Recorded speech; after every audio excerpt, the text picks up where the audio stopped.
चंदगडमध्ये माजी आमदार नरसिंगराव पाटील यांच्या स्मृतीसाठी पुतळा आणि स्मारक उभारणीची मागणी। चेअरमन मानसिंग खोराटे यांनी स्मारक स्थापनेला हरकत नसल्याचे स्पष्ट करत घेतली सकारात्मक भूमिका। सभासद आणि शासनाची परवानगी घेऊन पुढील कार्यवाही केली जाणार असल्याचे संकेत।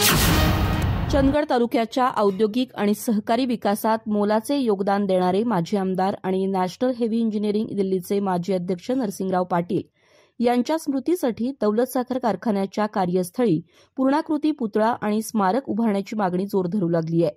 चंदगड तालुका खरेदी विक्री संघ आणि दौलत साखर कारखान्याच्या स्थापनेद्वारे त्यांनी तालुक्याला सामाजिक आर्थिक प्रगतीच्या वाटेवर नेलं होतं।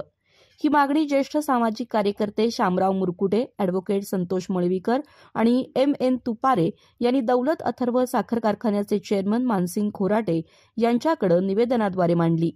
यावर चेअरमन खोराटे यांनी मी कारखान्याचा मालक नसून चालक आहे, त्यामुळे हा पुतळा आणि स्मारक उभारणीस माझी कोणतीही हरकत नाही, मात्र सभासदांची आणि शासनाची परवानगी घेणं आवश्यक आहे असं स्पष्ट करत स्मारक स्थापनेबाबत सकारात्मक भूमिका घेतली।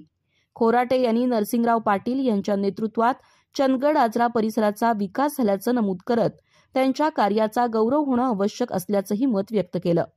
या मागणीद्वारे जनतेच्या मनातील कृतज्ञतेचा आवाज उमटत असून यावर लवकरच सकारात्मक कार्यवाही होण्याची अपेक्षा व्यक्त होतीये। अधिक माहिती आणि ताज्या घडामोडींसाठी आजच आमचे चॅनल सबस्क्राइब करा।